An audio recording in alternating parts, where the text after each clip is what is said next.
Welcome to Next on the Tee with Chris Mascaro, the show where you get the inside access to the best minds in the game. Each week, Chris has the privilege of chatting with top instructors, legendary players, course architects, and industry insiders. If you're looking to improve your game, gain a new perspective, or just hear some incredible golf stories, you are indeed in the right place. You see, Chris, let me tell you something. I haven't spoken to a press man in my life that is knowledgeable, seriously, as you are. Never. You do such a great job. It kind of makes me feel good all of a sudden. You do so much for the game. You're so kind to all of us that are out there in the game. You know, we need more people like you in the game of golf. Thank you for pressing play. Now, grab your clubs, step up to the tee, and let's get started. This is Next on the Tee. Hi, folks, and welcome into this edition of Next on the Tee, where golf legends live and the game gets better. I'm your host, Chris Mascaro, and boy, do I have a special episode coming up for you. I've got two great friends, players, and human beings, for that matter, that I have the privilege of sharing with you. They're two guys that have come to mean a great deal to me, both on and off the air. If you listened to the previous episode, and I hope that you did, because it was so much fun talking with Deacon Palmer Award winner Frank Darby. Can you believe that? Frank doing so many great things for decades now up in the Mets section. And then, of course, our man Tom Patry was a part of it as well. If you missed that one, like I say, so much fun. We ran the gambit from Frank's amazing honor to a CPR-trained Safeway manager who saved his life a few years ago, to getting both of their insights on Royal Birkdale and the Open. It was an amazing episode. It was so much fun. If you missed it, I hope you'll go back and check out that show. If you did listen, you probably got a flavor for who I have joining me in this episode. They are two guys who had parallel careers. They were college roommates at Georgia. They both won 4 times out on the PGA Tour. Over a 3-year period, they handed the USF&G Classic trophy back and forth to one another. They nearly did the same at the Walt Disney World Classic. They've been like brothers for 50-plus years. Who am I talking about? Well, of course, it's Tim Simpson and Chip Beck. On top of all the things that I've already mentioned about those guys, Chip is the most positive person on the planet, bar none. He finds the positivity in every situation. He's also the second player to ever shoot 59 out on the PGA Tour. Tim Simpson is known as being one of the all-time great ball strikers, but it's Tim's resilience that I've come to really admire about him. He's also overcome more things than I think any one person should ever have to face. He's beat cancer multiple times, including an extremely rare form of blood cancer. I think Tim talks about it in this episode. He was like the 5th person on the planet, literally on the planet, to contract that form of cancer. And cancer hasn't learned its lesson yet from him. It's trying it in his prostate this time around. Lyme's disease has been trying to keep him down since the early 90s when he contracted it, and it really curtailed for a while his PGA Tour and Champions Tour careers. And that couldn't keep him down and out. He's had multiple back surgeries over the years, and here he is at 70 years of age. He just played 3 holes pain-free for the first time in years. He is simply an amazing person and a wonderful friend.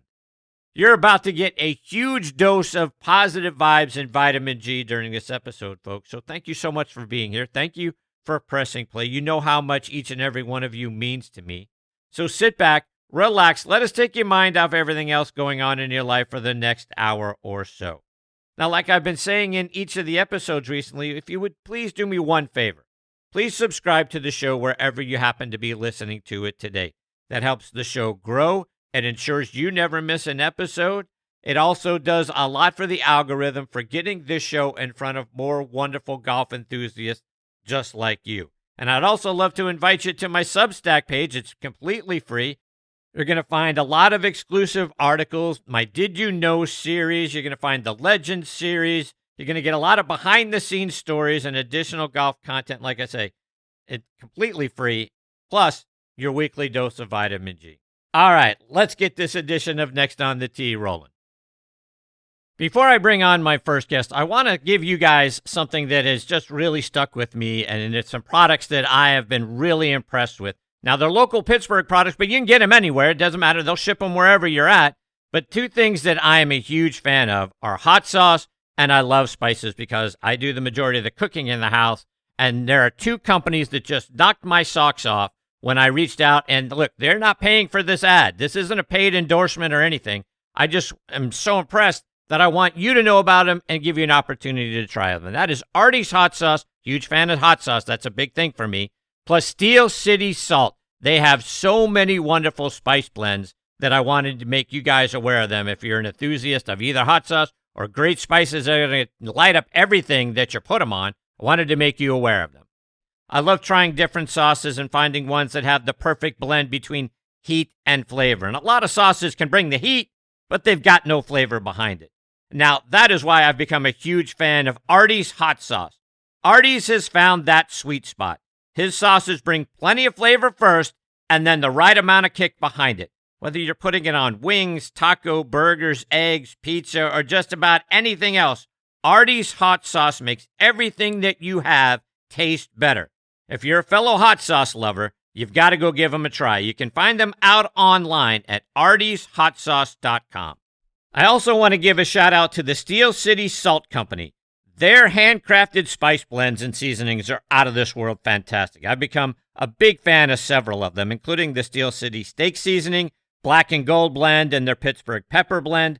I added them when I do things like grill out steak, grill out chicken. I sprinkle them on vegetables to give those an extra kick. I'm also a big pickle fan, so their dill pickle salt is going to knock your socks off. Not to mention their Pittsburgh's Little Italy, which I started to include in my Sunday red sauce recipe and sprinkle on top of pasta to give it an added burst of flavor. Their Black and Gold Blend, Yinzer Dust, and Love Pittsburgh Everything Salt is great on things like fries, eggs, the baked salmon that I make. John and the crew over there are going to grab you by the taste buds, and they're not going to let go. You're going to enjoy the attention that goes into each and every one of their blends. You're going to love it. I promise you. Go out there and check it out online for yourself. SteelCitySalt.com. You know I also have a huge dose of vitamin G for everybody over at the Pittsburgh Tribune Review and TribLive.com. TribLive.com is the leading news website in Western Pennsylvania with news around the clock, Pittsburgh pro sports coverage, a high school sports network, and a podcast network, which is where you can find Next on the Tee. Bookmark TribLive.com or download the TribLive app for free and stay up to date with the latest news from Western Pennsylvania and beyond.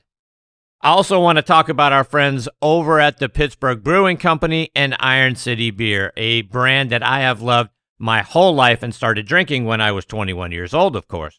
Whether you're a hacker or a scratcher, the secret to a successful day on the links is knowing when it's time to grab an iron, even if that means keeping it in the bag till the 19th hole. If it's been a while since you've reached for Pittsburgh staple beer, it's time to revisit Iron City. Thanks to their incredible new facility in Creighton, the best-tasting Iron City beer ever made is now available at a course near you. Iron City pairs well with any lie and sky and serves as a friendly reminder that there's always next round. Check out all of their wonderful beers and their gift shop by going online to pittsburghbrewing.com. Now back and next on the tee with me are two guys who mean the world to me. They were both college roommates at the University of Georgia. They both won 4 times out on the PGA Tour. They both had top 10 finishes in the majors. One is known for being the most positive person on the planet and for being the second player ever to shoot 59 out on the PGA Tour. The other for being one of the greatest ball strikers in the history of the game. Who am I talking about? Well, of course, it is Chip Beck and Tim Simpson. Good evening, fellas. Thanks for coming back on the show. Thrilled to be here. How are you? Here. I'm fantastic. Chipper, how are you? I couldn't be better, especially with the juvenile on the phone. I love him. It brings back so many good memories. The first time I saw Tim play in a golf tournament, he drove the ball so good, and it was on a frozen rope. And it wasn't one of these high floating things. It was like straight. And I played his golf course where he grew up recently. And I said, Tim, there was one shot off every tee. You had to picture it because it's out of bounds right, trees left, fairway slope. You had to hit the spot. And I said, man, the Juve hit it so good. So I had some good memories talking to the Juve and going down to see him in the last month. So, anyways, I thank you for having me. All right, so now you've got to say why you call Tim Juve. Got to tell everybody. Oh, you know, it's really funny. I remember the first day at school, Tim said, "Hey, Chip, I got to tell you something." He said, "I come here and I came here to play golf. I don't care what happens in the school or what happens. I'm here to play golf and I'm going to be on the tour." I said, "Tim, I like that." But Tim has a photographic memory. I can tell you that right now. And Tim could still pass his courses without, actually going to class. It's like, man, Tim. So, but anyways, the juvenile, I think Juve had done everything that I hadn't done in high school and what have you. And he could tell you more about it because some of it's like the first day at class, we're going to the golf course for the first time. And our buddy Meredith Lamance comes out there and he says, "Hey, Simpson, you're going to shine my shoe." I'm walking right behind Tim. Tim grabs him by the nape of the neck and jacks him up against the door. And he says, "Hey, I don't shine anybody's shoes unless they beat me." I was like, a freshman. I'm thinking, wow, this is really cool, man. He's one tough nerd. But anyway, I was like so proud of Tim. He was a tough bird, and I was like, I can't do that. So we were like opposite. We had a lot of fun being roommates. I'll tell you that. So Timbo, does that sound accurate? Yes, it's very accurate. Yeah, and we had a guy. We had a suite. It was 4 rooms, and it was joined by a big bathroom with like 4 sinks and toilets and showers and everything. And Chip's the sweetest guy in the world. I mean, you'll never hear anybody say anything negative about Chip or what have you. And anyway, we had this guy, and he was kind of a jerk, and he was on the track team. And anyway, I came in the room. I think it was one of the 2 or 3 days I went to class. But anyway, I came in the room, and Chip was upset. And I said, "What's the matter?" And he said, "So-and-so, the track guy." And I'm like, "Yeah." He said, "Man, I'm in there minding my own business, shaving." And he said, "This guy just slapped my face." I said, "He what?" He said, "He slapped my face." I walked right out the door through the bathroom in his room. He was sitting at his desk, and I said, "Get up." And he said, "I'm not getting up." So I just knocked him out cold right there at the desk. I said, "Don't ever touch Chip again." Chip was like my brother, And so how you asked earlier how I got the name Juvenile. In high school, I went to Woodward Academy in Atlanta, and the powerful men that were on the board were all golfers, and they could see that I was fairly talented and what have you. So they made arrangements to have me only go to class in the morning. I got out at 11:30 every day. I was in 8 o'clock to 11:30 done. So at 5 minutes till 12, I was at Ansley Golf Club in downtown Atlanta, getting ready to play or hitting balls or whatever. And so the old men would say, "Well, there's a juvenile delinquent skipping school again." So it carried over Chris, to Georgia. What's so funny about that, Tim? Yeah. What I remember is when I first met Tim, he's got this beautiful car. It's like what was that? It was like a Cutlass Supreme or something. Yeah. And it was a beautiful color, and he had a contract for clothing, all the things you're not supposed to do. The it was all illegal. Everything. It was all illegal. That was back years before the current stuff now. I mean, if you took anything, if you took $1, you lost your amateur status, and you were limited on how much cash you could win in a tournament in the golf shop. And oh my gosh, Chris, I got a new car every 3,500 miles from Atlanta. Yeah. And then I'd turn it in, and he'd give me another new one. I'd pick out the color and the model and everything. And I got free clothes. That was when Wilson Staff was the golf club company on earth. I mean, they were Callaway and Ping and TaylorMade combined, and they gave me balls and gloves and clubs. And so anyway, I I go back to the room and I got a new set of irons in a box and everything. And Chip says, "Aren't you afraid you're going to get caught? You're going to lose your amateur status." I said, "Who cares? I'm going to turn pro in 3 months anyway." Tim wasn't afraid of the devil. I said, "Tim, where did you get to be so tough?" He said, "I met his mother," and he said, "Chip, when I was at Woodward, I was a quarterback, and I got cold cocked. I got knocked out. Yep. I'm coming to a little bit, and all I hear is, 'You're not hurt. Get your butt up.'"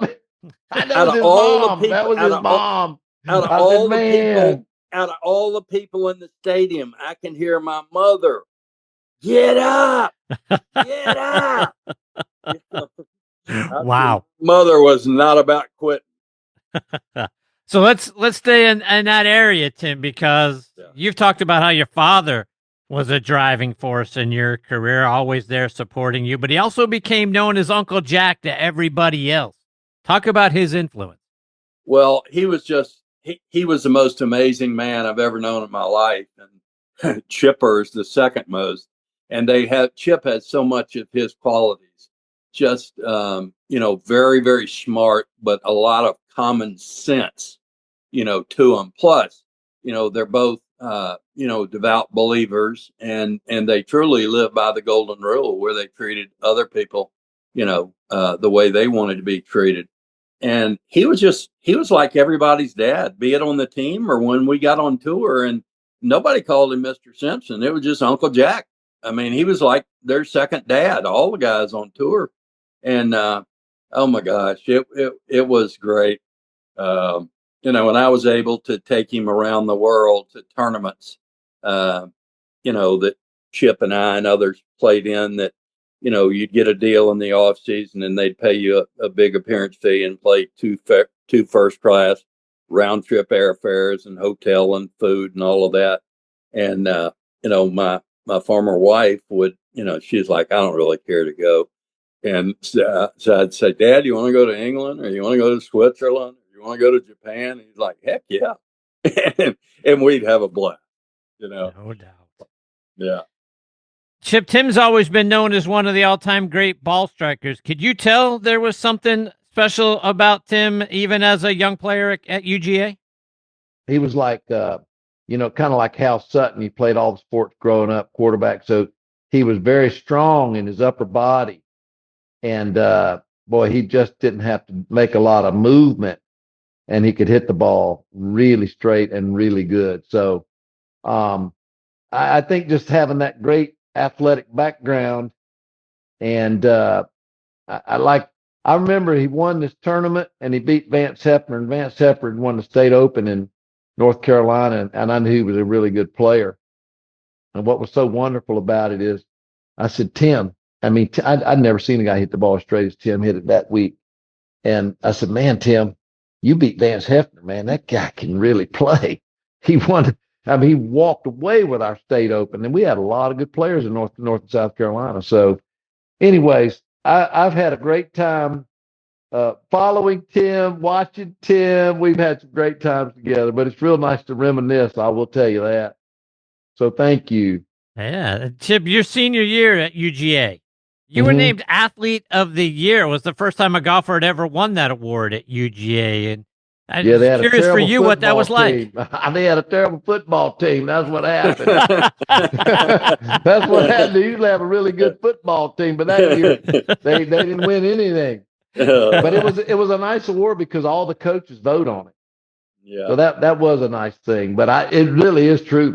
If a football player, if they'd had any year at all, oh man, I'd have been out of there. But it was an honor. I enjoyed it. And you know what? It's been a great association my whole life. And I feel like, learning the state of Georgia and being a part of the state, it's just been wonderful. So Tim and I have a lot of friends down there. And so it's been a great experience in life. I was telling a friend of mine today, he was a West Point guy. And I said, wow, it must have been really something. When I first got my scholarship, full grant and aid to the University of Georgia, it was like one of the best days of my life. I said, what was it like at West Point? He said it was the same thing. when you get, notified and you're going to go. It's a really life-changing experience. But who would have thought that Tim and I would be friends 50 years later? It's pretty nice, isn't it? Indeed, it is. Oh, it's unbelievable. I mean, the memories. I mean, we couldn't touch on them all in 3 or 4 hours. We've been through so much together, and the ups and downs and this and that. But I tell you how close we are. And I've only told a few people this because people would say, "Oh yeah, you're just saying that," But in 52 years, we met the fall quarter of 1974 was our freshman year. And from that day until today, I can tell you absolutely the gospel truth. There has never been 1 second of jealousy between us. Never. I mean, when I played good or won, he was thrilled. We went to dinner the night before his first victory at LA and on tour, Riviera. And Albert, his brother, was caddying for me, and he called me. He's like, "Juve, big brother's nervous." He said, "Come on and go to dinner with us." So we went to dinner and we talked. And Chip was just, he's like everybody. You get a little jumpy before the final round or first final round when you're leading. And I believe that was your first win, wasn't it, Chip? It was after 10 years of trying. Yeah. And so anyway, I told him, I said, "It's your time. I mean, you've come so close and you're playing so fantastic." And I said, "It's your time." Well, I was kind of middle of the field, so I was done well before him and took a courtesy car to LAX and checked in. And I was walking to the gate, and I walked by a bar, and I watched him tap in to win, and I just lost it. I just started boo-hooing in the middle of the airport. And I know people are thinking, "What's the matter with this fool? He's having a nervous breakdown." I'm like, "No, man, my man just won." Tim, you're way too kind, Tim. You're way too kind, but I really appreciate your love, man. It's nice. Yeah, let me tell you, Chris, let me tell you what.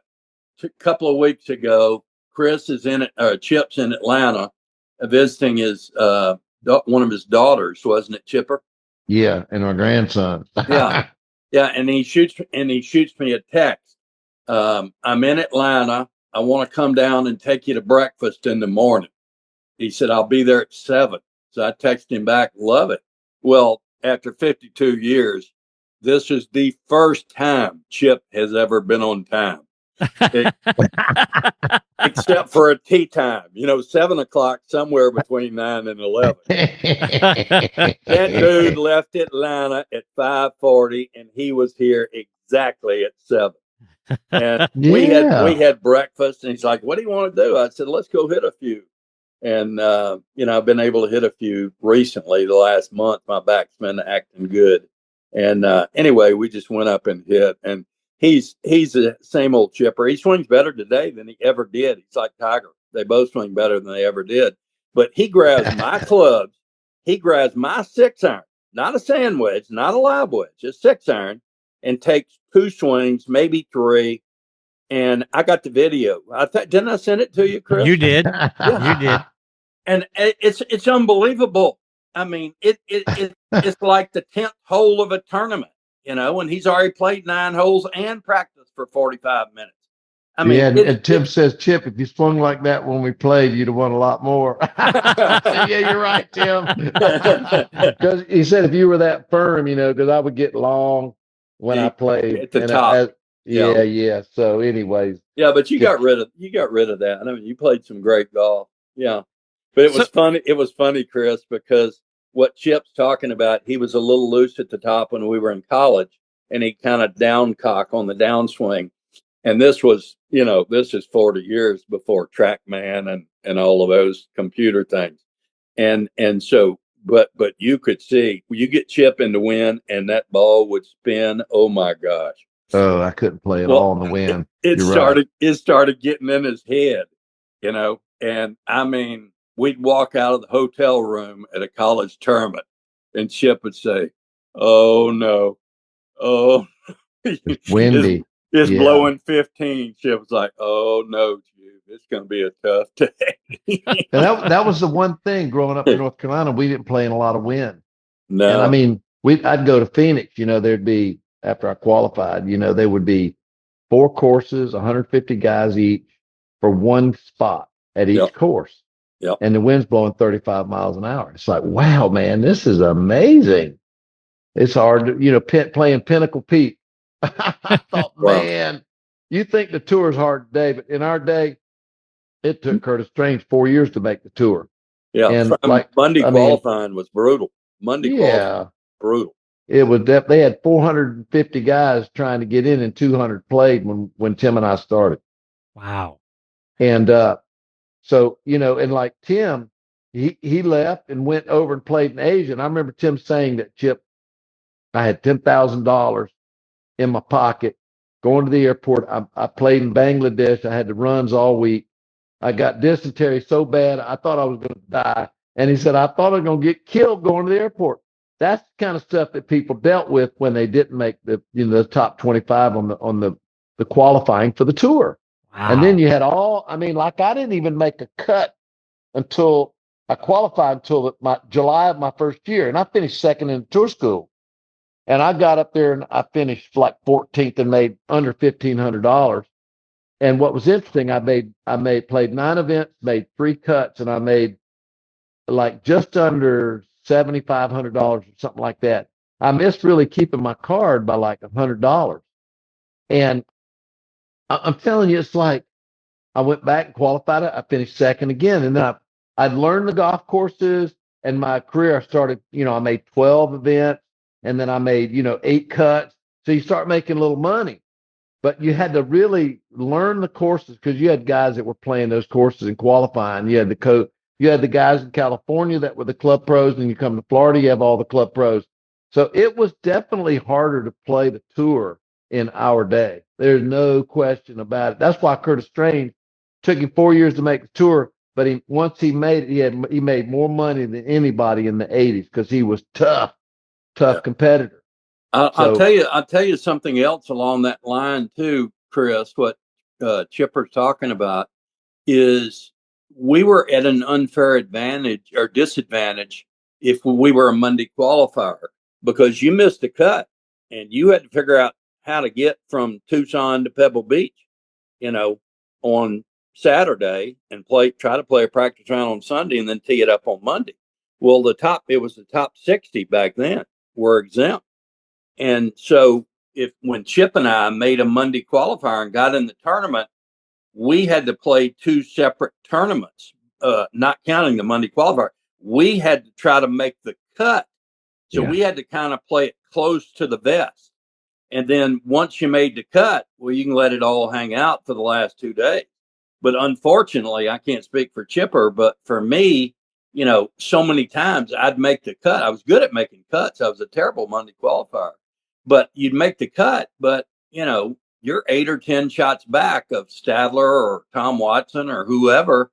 And if they missed a cut, it was like no big deal. They went home for a couple of days and then flew to the next tournament on Tuesday and teed it up. Man, Chip and I were getting a rental car and driving 400 miles and trying to find a hotel. And if you missed qualifying, you were just out in the cold. Yeah. And Tim, the part that was hard, I think, and a lot of guys quit, whether it's Robert Donald or whoever it might be, it really, it hurt you emotionally get knocked down like that. Yeah. So it's a real different atmosphere than coming out like as a top 3 or 4 golfer today in college and coming out with all your confidence and you're playing the best golf you ever played in your life and you're going into a tournament like a free ride. Man, it's an easier ball game at that point. Because when you're young, you can beat a lot of people with your confidence. Yeah. But when you get knocked down and trying to build it back up, a lot of guys couldn't take that just to start with. It was just too difficult. They were too talented. They could do other things, and there wasn't that much money in it. So anyways, I'm glad we played when we did, though, because I think that it made better people for us.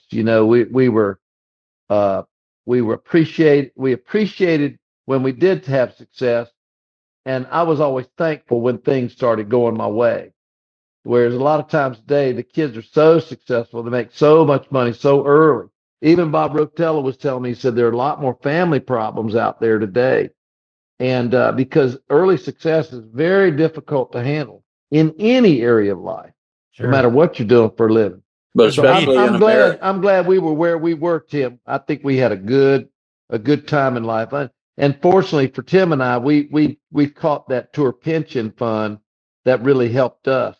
Yeah. So we were the first generation. It started in '83. We were really fortunate. So anyway, let me ask you guys a question because, and Chip, I know you don't have much time because you've got a previous engagement you got to get off to. But one of the things, speaking of confidence, and there's a couple of questions I want to wrap around it. But one of the things that I noticed about you guys in your PGA Tour careers, Chip, you won the USF&G Classic in '88. Yes. Tim, you won it in '89. Did you won it the English Turn, didn't you, Chipper?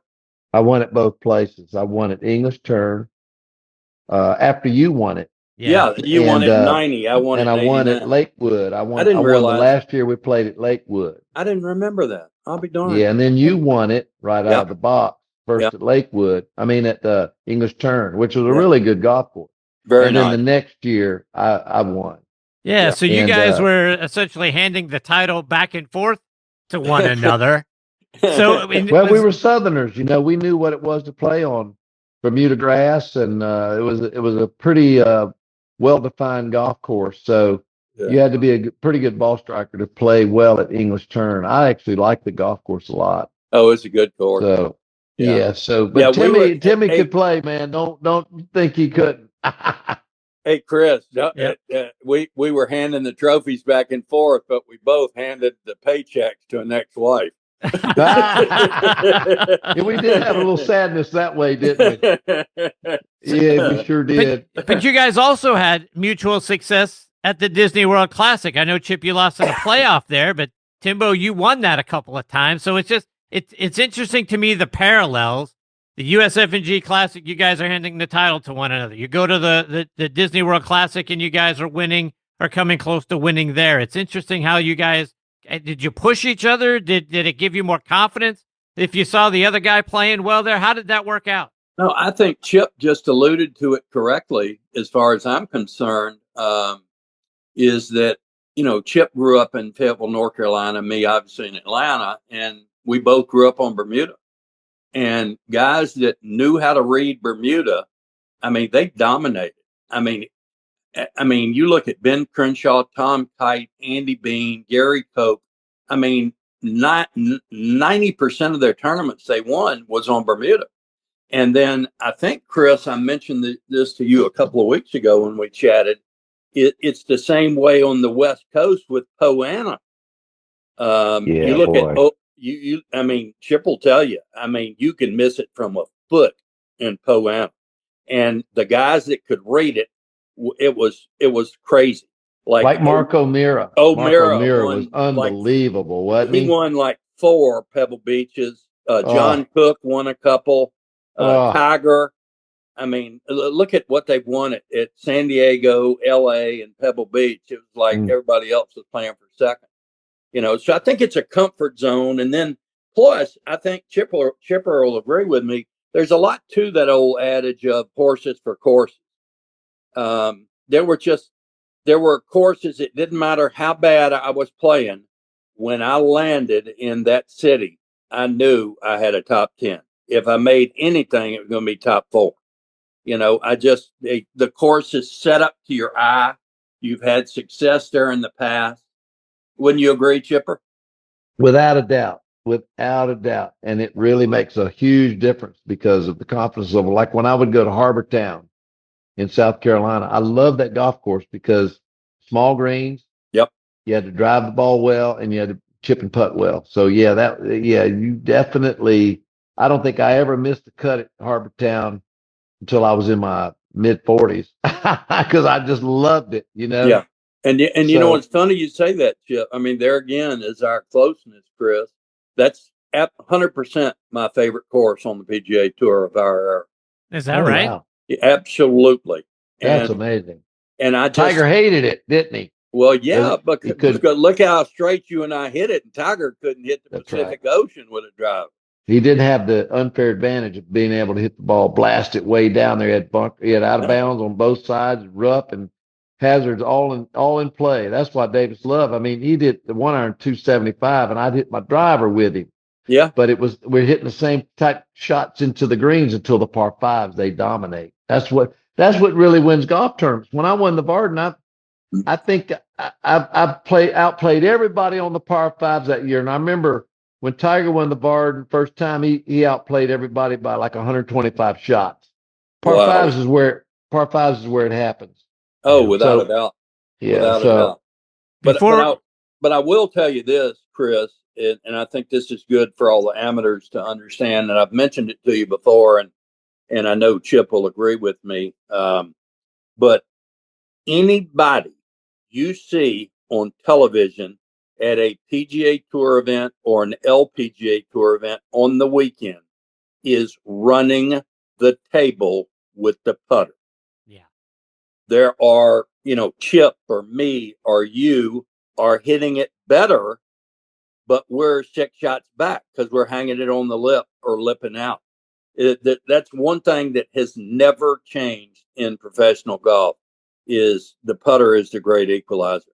no doubt. That's right, Tim. Because every time I won, I led in driving accuracy and putting. That's the game. Chris, you need to look that up. Nobody does that. Nobody. Yeah. Tiger could lead in putting, but he couldn't hit planet Earth with the driver. I mean, I remember I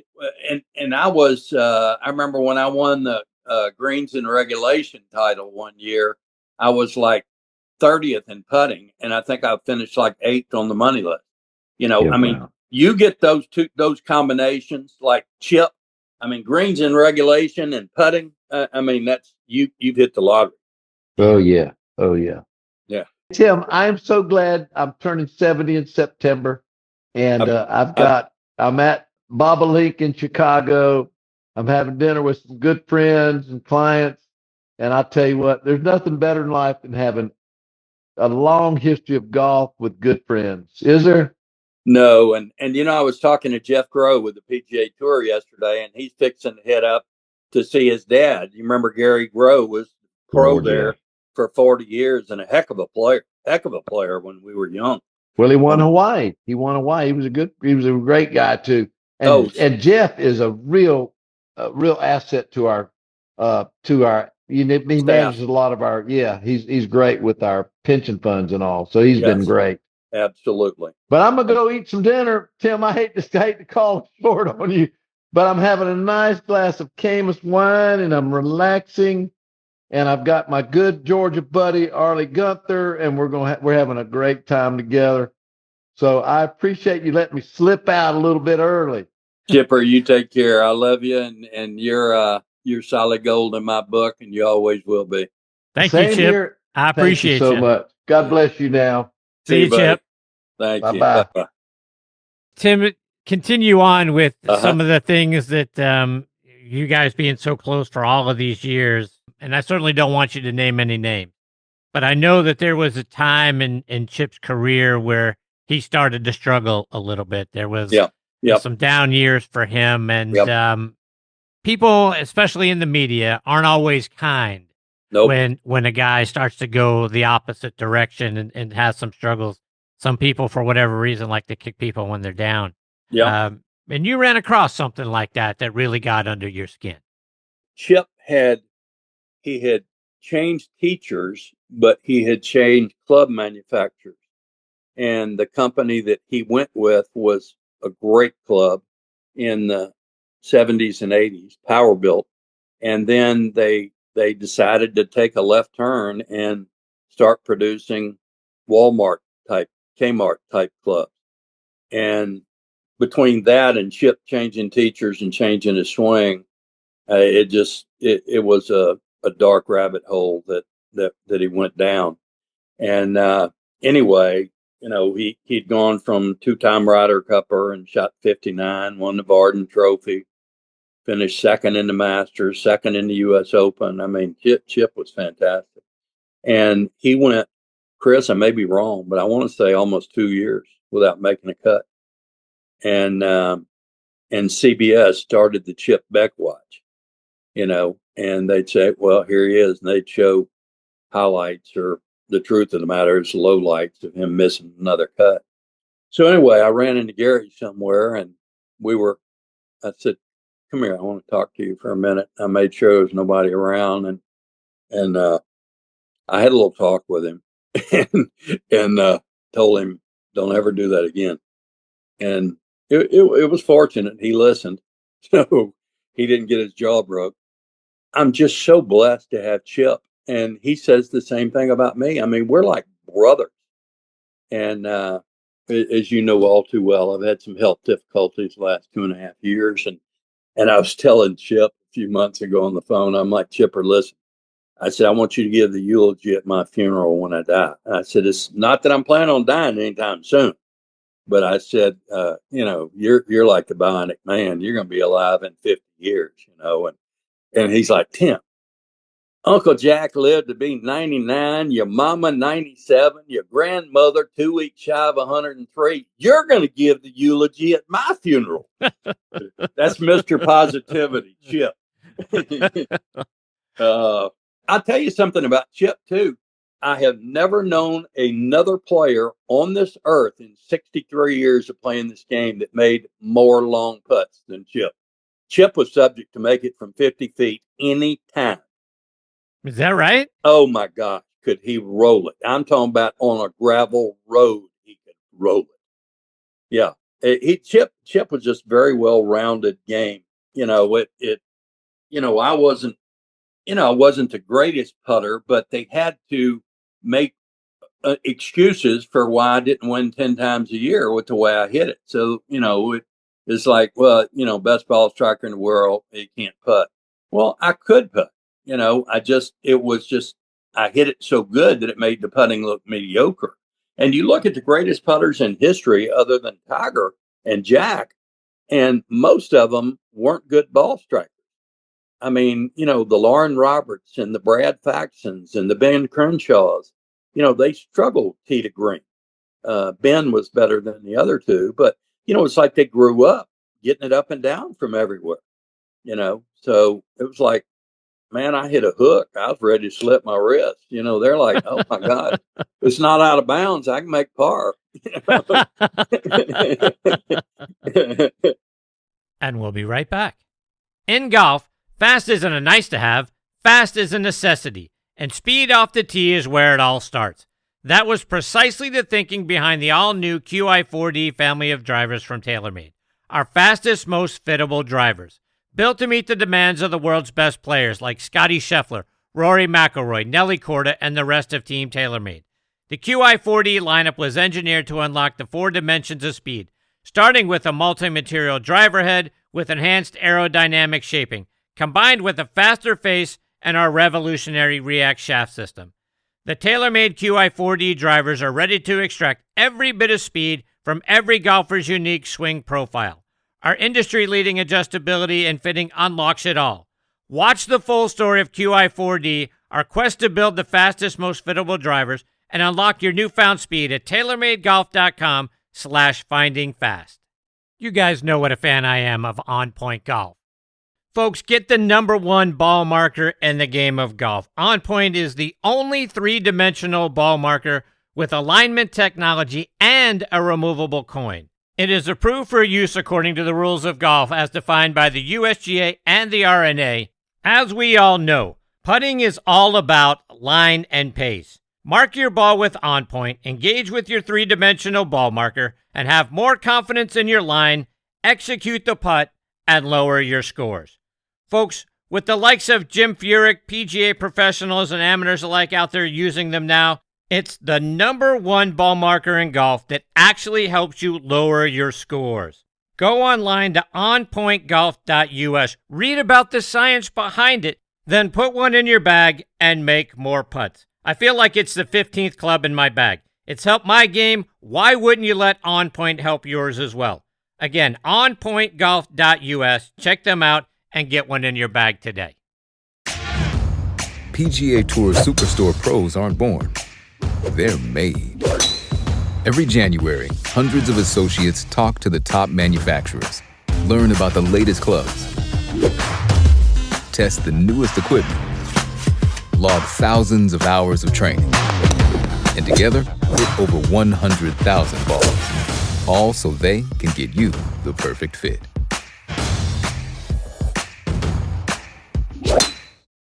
Now let's get back to the show. One of the great stories, and you and I were talking about this a couple of weeks ago, about Chip and his positivity. I've heard several of your peers tell the story that were involved, but going back to the 91 Ryder Cup when it was played at Kiowa Island, which was a very young course at the time, and people talked about how that course was harder than Ben Hogan's heart back in those days. Yes. But they were infested with bugs, mosquito-like bugs, and Chip used to call them no-see-ums. No-see-ums. Yeah. And everyone was complaining about them except for Chip. Chip saw it as a positive that it was going to bother the other players more than it was going to bother him. So instead of complaining, he was thinking, this is great. Oh, yeah. I've told you before, and Chip would laugh if he was on the phone still, but it's the truth. If heaven forbid, if today Chip had a horrible accident and was in the hospital and they'd have to amputate his arm, and I found out about it, and I called, and I'd say, Chip, oh my gosh, I'm so sorry. What happened? I just can't believe this. He'd be like, Jude, you ought to see me. I'm swinging it one-handed. I swear my other arm has been holding me back all these years. That is Chip Beck. That is Chip. I mean, he'll find positivity in an earthquake or a tornado. He is 1 in 100 million. He is the greatest human being you could fathom. You were supposed to be on that 91 team, right? And that was around the time that you first contracted Lyme's disease, right? Yeah, I was only Freddie had more points than me coming off the West Coast. I had lost to Bob Hope by a shot, played in the last group with Corey Pavin and Mark O'Meara, and they played off. And, I had, led the world in top tens the 2 previous years. So I had a ton of Ryder Cup points. I'd won 3 times, lost 2 playoffs in 2 years. And so I pretty much had a lock. And then, as you recall, I went hunting after the Masters and got bit by a bunch of ticks down in South Georgia and got Lyme's disease. And I tell you what, my career it dropped like a rock. And I was shaking terrible. And, I went to the, what do you call it? Autoimmune disease or whatever it is. Went to see the head at Emory, the head at Tulane, all the way to Loma Linda in California, and they're all just scratching their heads, and my game is just, I'm just shaking so bad, and I got no energy, and I'd lost tremendous strength, and, I'm pulled in strings and got to see the top doctors and specialists in the world in Lyme disease, and they're like, here, just take this doxycycline, and I did, and my career spiraled down, but long story short, I got knocked off the team at the 11th hour, basically, and I told Dave Stockton, I said, Dave, as much as it breaks my heart, I said, honestly, I can't help y'all. I'm so sick, and he chose somebody else over me, but he didn't call me and tell me. Is that right? Yeah, and who calls? Chipper. He saw it on Sports Center. He's like, Juve, I am so sorry. But in typical Chip, he's got to turn it into positive. He's like, but Juve, you're in the World Series from winning last year. That's like 15,000 last money. There's only 30 players. I played in the Ryder Cup before. It's not that big a deal.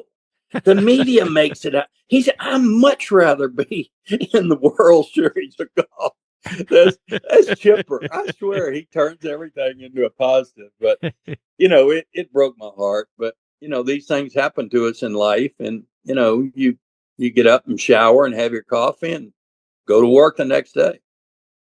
One of the questions I get a lot, Tim, particularly in and around when people know you've been on the show, is just an update on how you're doing. I mean, you've overcome, I think, more things than any one human being should ever have to overcome. You've had back issues with Lyme disease, obviously, multiple different battles with cancer. I mean, it's amazing your resilience.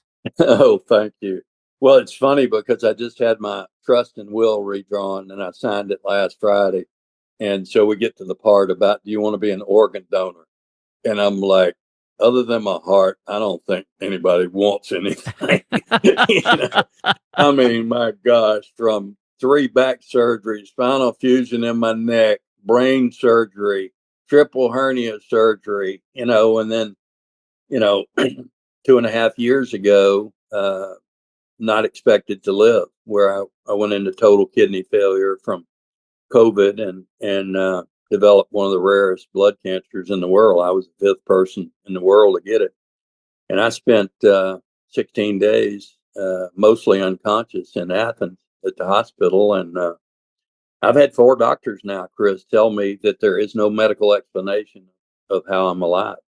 And Is that right? yeah. Oh, absolutely. And I think, as a matter of fact, my oncologist said, can you explain it? And I said, well, even though the computers and the blood work and everything showed I was dying, I said, my heart was still fighting like hell. And that's the single thing I'm most proud of in my life. It's not the Hall of Fames. It's not the wins. It's the fact that nobody on this earth can say they ever saw me quit. And that's what my mother taught me. That's what Chip was talking about. My mom was tough. And I mean, to this day, I'm going to tell you the truth, even if it hurts you, but I'm not going to lie because I remember those whippings with that daggone belt when I told her a lie, but Yeah. mom just taught me, Simpsons don't quit. You don't ever quit. And so anyway, it was a rocky road, but I've made a great comeback. And then, as I told you a few weeks ago, had a couple of bumps this year. They found an invasive carcinoma on me, and had surgery for that in April. And they got all of it with adequate margins. The oncology report said they got it all. And then while I was under anesthesia, they did a biopsy of my prostate because of MRI showed it possible cancer, and I've got prostate cancer now. Going to begin radiation within the next 6 or so weeks, and I'm very positive about it. I'll be in the gym in the morning at 5 a.m. lifting weights, and God's been smiling on me lately. My back's been doing good, and I've hit more balls in the last 2 weeks than I have in the last 10 years. So That's good anyway, news. I'm just enjoying life. My back's worn out. My work ethic was crazy, and I'm paying the price now at 70. But it's so weird. I was telling my son this weekend, he and my granddaughters came down. I'm like, I don't believe I'm 70. I mean, I can't believe that number. And to hear Chip say, I'm turning 70 in a few months. It's like, my God, it's like just 5 years ago, we were 25, Yeah. and playing together, young up and comers on the PGA Tour, and so excited when we got paired with a veteran, and would watch them. And, I think the kids today, I mean, like Chip said, we were so lucky to have played in the era that we did because it wasn't as dog eat dog as it is now. Is that right? Oh no, it totally. It's now. I'm sure that there's friendships, and I don't mean there aren't out there, but the money is so massive. It's like, why am I going to help you? You're going to beat me. Whereas Chip or I, either one, I'll stand out in the pouring rain with you for 2 hours. If you're my friend, you ask me to help. I want to help. And if you play great, I'll give you a hug and say, way to go. Great win. Um, but, in my era, I think I wanted to be good so bad. Well, I didn't want to be good. I wanted to be great. And I was cocky enough coming up I wasn't scared to go up to Johnny Miller, who was one of my heroes, and say, is there any way I can play a practice round with you? And I did. And he I about fainted. He said, how about 8:30 in the morning off we're at San Diego, Torrey Pine South. I said, I'll be there at 6. You know? And we played. And then, it was, because I developed a friendship with J.C. Sneed, then he told Sam, his uncle, he's like, you got to see this kid hit a golf ball. You ain't never seen anything like it. And the kid's out there at 7:00 in the morning. They run him off at dark, and then I got to meet Sam and play with Sam. And Sam, for whatever reason, fell in love with me. And I was like his adopted grandson. And he helped me so much, taught me so much.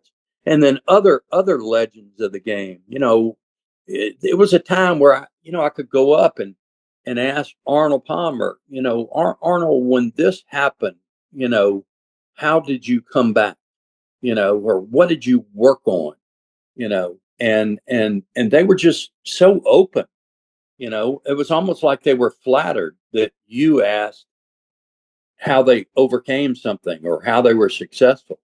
And so it shortcut the learning curve for me. Now I was on tour. It didn't take me as long as Chip, but I got on tour summer 77 and I didn't win till 85. Now I won the 25 and under world championship in 81 or 2 in France, but I didn't win on the PGA Tour until 85. And it's like it's not only a slow maturation process, it's a slow confidence building process. And it can work either way.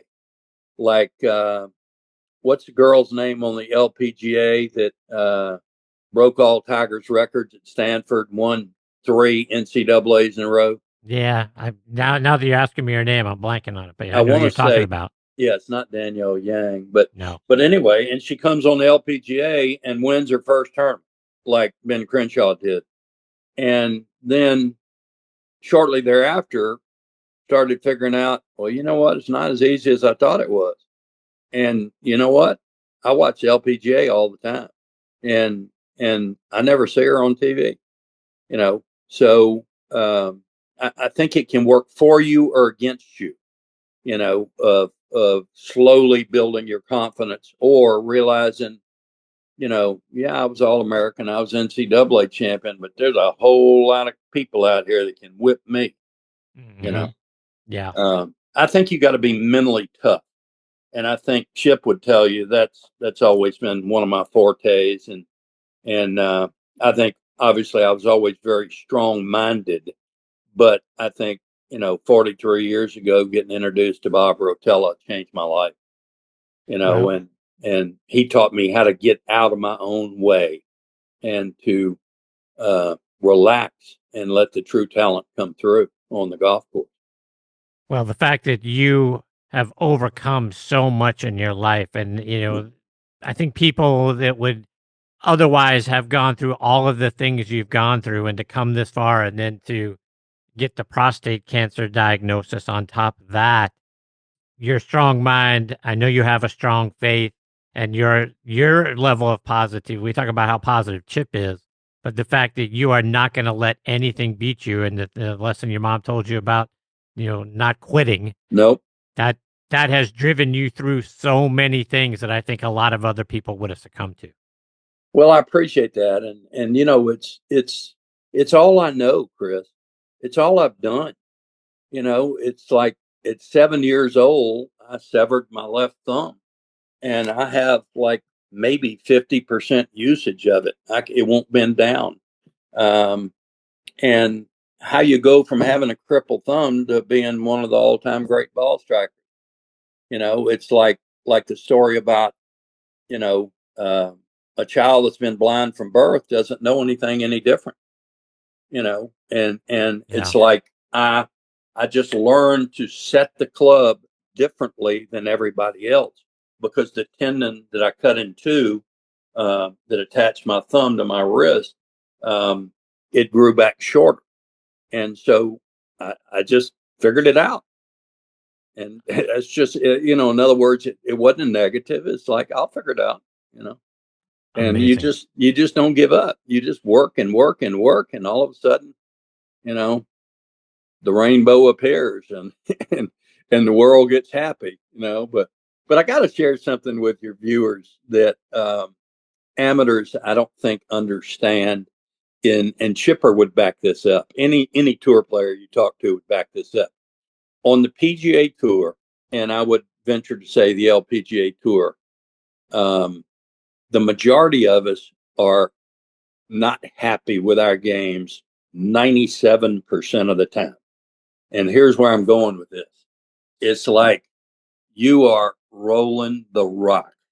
You feel like you can make it from 50 miles with the putter, but you can't hit planet Earth with the driver, or you're driving it great, you're ironing it great, and you can't hit a pickup truck with your putter.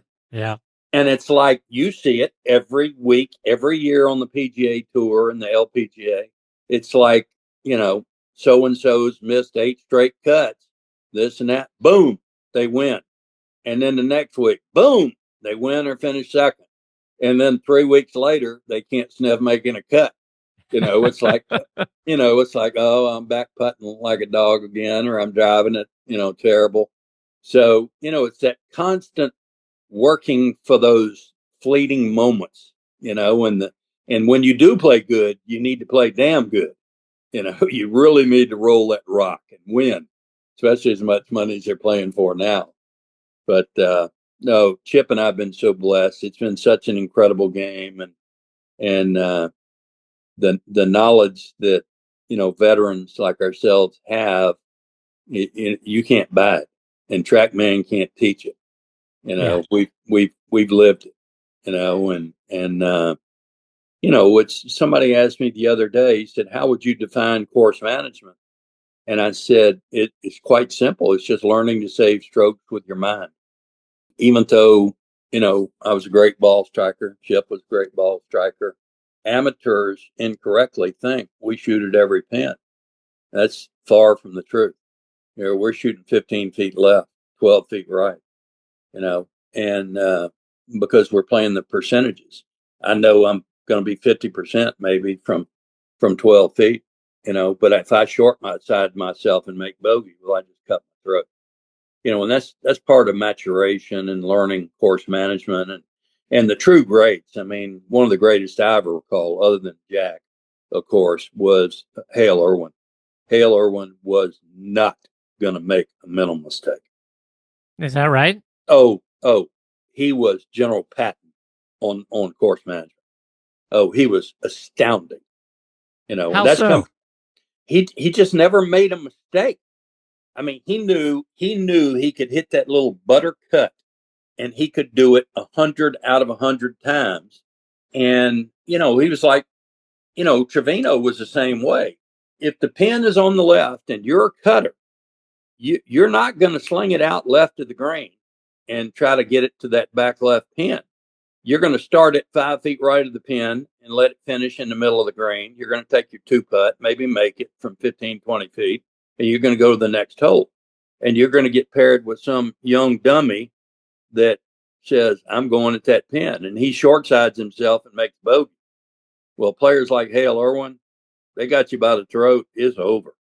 The tournament's over. He just beat you, and I think that, that's an area that is that amateurs can greatly improve their handicaps without working at all. And the making other better part, decisions, right? absolutely, shoot away from pins, lay up to a yardage. It's like, on the PGA Tour, we don't lay it up to a wedge.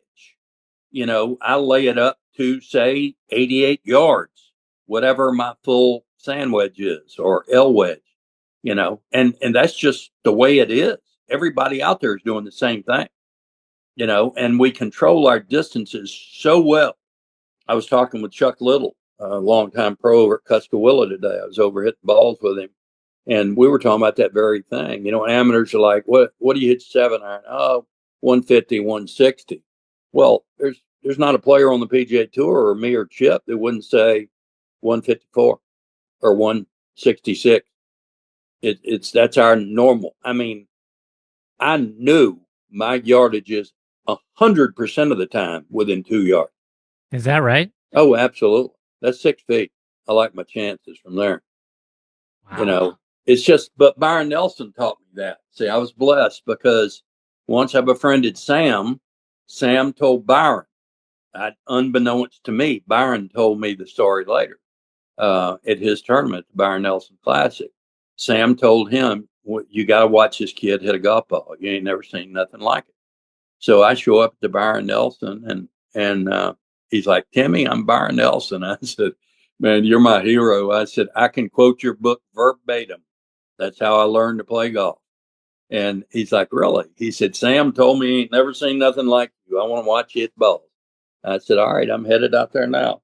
So he came out, and the first swing I took with a sand wedge, he said, I love your leg drive. Don't ever let anybody mess with your leg drive.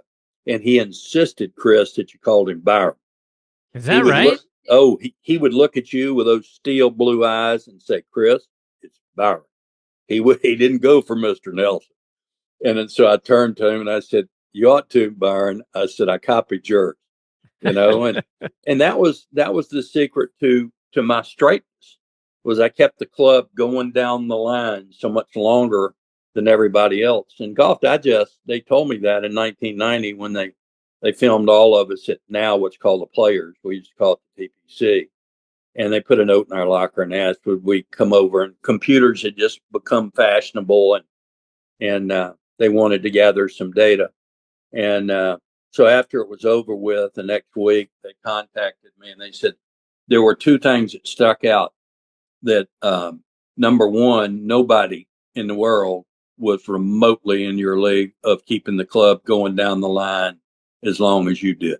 And they said second place would have been Nick Price, and they said he was like 3 light years behind. And I said, yeah, and what was the second thing? So they measured from the time your routine, hitting a golf ball. Uh-huh. They measured from the time you stepped in, when you did your routine, 2 looks, 3 looks, whatever, 2 waggles, 3 waggles. And then the microsecond that the club went away, the timer stopped. And in 15 shots, the most I varied on any shot was 2/100ths of a second. Wow. Yeah. So that routine is really overlooked by amateurs, because you do it over and over and over and over consciously until it becomes subconscious. And you will always perform your best when you think the least.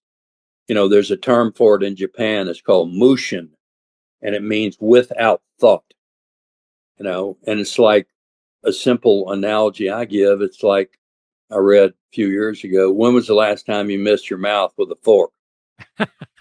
I mean, you're sitting there talking to your wife or talking to me and Chip, and you're just eating away. Or when was the last time you thought about brushing your teeth? It's like, come on, that's subconscious, and you will always play your best when you play subconsciously. And then in relation to that, I'll add some rotella. Is amateurs don't understand, and they don't believe me when I tell them that Bob works with the greatest athletes on earth, from LeBron James to Rory to NFL field goal kickers to Cy Young pitchers. He works with us on trying less. And amateurs are like, what? And it's like, yeah, I mean, everything should be about taking the pressure off instead of I've got to try harder. I tell people, don't ever try harder, just do your best. And I've always believed that if I did my best, that I could look myself in the mirror before I went to bed when I brushed my teeth and say, you know what, I did my best today. It wasn't a great day, but tomorrow's a new day, and I'm going to get up and go at it again. Trying harder, right? That just puts more pressure on you. 100%. 100%. And then you tense up and then you play worse. 100%. Yeah, I've got one of my best friends has a son that's a phenom traditional archer. Now, the dad, my buddy, he's a former world champion himself. He's bad to the bone. But his son's 13. And he recently messed up at a tournament and allowed the 14-time world champion to time. I mean, this kid is a phenom. and I'm helping him with his mental side because the World Championships this weekend, and I've been doing it for months and months. And I told him, I said, man, just go out and have fun and just add it up, you know. And I said, stay away from words like have to, got to, need to. You know, I've got to birdie the last three, or I've got to shoot tens in an archery competition the last three to win. You know, it's like, you know what? I'm just going to do my deal and I'm going to add it up. It's pretty good. Pretty good info. I mean, when you start putting pressure on yourself, as I like to say, it gets ugly on television. No doubt. Yeah. Tim, you're the best, my friend. I can't thank you enough for being very generous with your time this go around and spending time with, bringing Chip as part of the show and everything that you do. I admire you so much. I just think the world of you. You're one of my favorite people on the planet. And every time that I get the privilege of talking to you, whether it's here on the show or we talk sometimes off the show and that sort of thing. The last time that we spoke, we talked for 2.5 hours and it just went by so fast. And it was just one of the best days of the year for me. And I can't thank you enough for that. Well, I sure appreciate it. And I appreciate your friendship. And I congratulate you for your well-deserved, many honors that you've received. You are the cream of the crop. And it's always an honor and a pleasure to be on your show. Well, I appreciate that very much. Tim, you're always in my thoughts and in my prayers, and we'll hopefully have an opportunity to spend some more time off air here very soon and get you back on the show again before too long, because you are one of the most requested guests on this show. Well, I appreciate it, and I appreciate all the prayers that have been sent my way, and I'm gonna fight like hell, and I'll beat this, and I know you will. Yeah, it's one of the things I like to say now is, when I get served lemons, I just make lemonade. Yeah. We all get served lemons, and attitude so much dictates how we do in life. Now, I'm certainly not poo-pooing having faith in God, but I think God gave us. I learned in a psychology class many years ago, probably at Georgia, I guess, but that the only difference in humans and all the other animals on earth that God created, God gave humans the ability to reason. And it makes so much sense. I could say, hey, Chris, drive down in the morning. Let's go down and rob the bank. And you'd think, well, it'd be nice to get a couple of $1 million, but you know what? At my age, I don't really want to go to prison. Whereas, an animal can't reason. He's like, I know there's a guy sitting over there in that tree with a big old gun, but I'm hungry. I'm walking out there. The mind is an amazing thing. We just got to use it correctly. Indeed. Yeah. Tim, take care, my friend. Thank you. Absolutely. Bye-bye. I'll talk to you soon. See you, Tim. Bye. That is the great Tim Simpson, folks, and obviously Chip Beck is part of the show as well, but two of the finest individuals you will find on planet Earth. It's interesting that they've been friends for over 50 years, and the way that they came together at UGA and then backed each other up and have been friends for all these years. And it's interesting to me how they have come, so far together, they've been together for so long, and then the parallels in their careers, right? The guy handing the trophy back and forth at the USF&G Classic, being there at the Walt Disney World Classic, and Tim winning a couple of times, Chip almost winning there, lost in the playoff once, and all of that. But then to all these years later, continue to be as strong of friends as you could ever have. And Tim's just a special person, and so is Chip. I mean, his positivity is legendary, Chip's is. But Tim is just one of the guys that he has that. You want to talk about how there's an it factor? Tim and Chip both have the it factor, and Tim, from a mental standpoint, to me, it's apropos that he went to the University of Georgia because he got the bulldog in him. He's not going to give up. He's just going to continue to fight and do all the things that he needs to do in order to lead the life that he wants to live. And he's not not ready to give up and go out because he's had to battle so many different things. And every time he gets over one hurdle, there's another one. But you know what? He his mind stays steadfast, and he's going to get over that one too. It's just a matter of time. And I love that about Tim Simpson. And like I say, Chip Beck is, just the most positive individual you'll ever be around. There's nothing that Chip would ever look at in any situation ever in life and not think that there's a positive in it. That's one of the great things about Chip Beck. So two great guys that I have a lot of love for, and I'm looking forward to catching up with both of those guys again before too long. Well, that's it, folks, and what an amazing episode that was. I hope you really enjoyed it. Boy, Tim Simpson and Chip Beck are just two of the most wonderful human beings on the face of this earth, and like I've said at the top, they just mean so much to me. I can't thank them enough, and like I said, I hope you really enjoyed that. Now, scheduled to join me next time are one of the all-time great golf course designers, Reese Jones, is going to be back. Another one of the top 100 instructors in our game, Jeff Smith, will be here. You know how much fun Jeff makes each and every segment he is a part of. I'll also get another return visit from the former director of golf at the country club up in Brookline, Massachusetts. Brendan Walsh will be here. And then we'll round things out with a guy who had an amazing amateur career and college player at the University of Florida. David Jackson will make his next On the Tee debut with me. So, folks, you're definitely not going to want to miss that one. As always, I want to thank our friends over at Trib Live for being such wonderful partners with this show and hosting it on their site. For the latest news from Western Pennsylvania and beyond, including your favorite sports, go to triblive.com.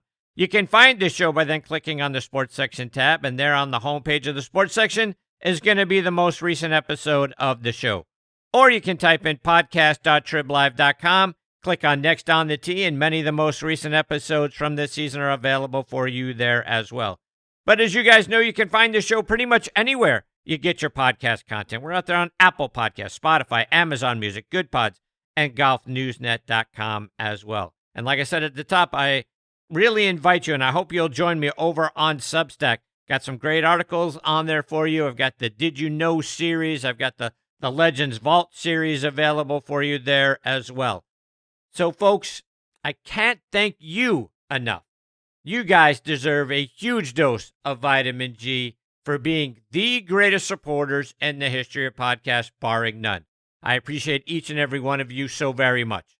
Until next time, hit 'em straight, my friends. Thanks for joining Chris again this week on Next on the Tee. We hope you enjoyed the conversations as much as we did. Please share the show with your golf buddies and be sure to follow it on Trib Live or your favorite podcast app so you never miss an episode. Thanks for pressing play and being part of the journey. We'll see you next week, right here, where the best minds in golf share their stories.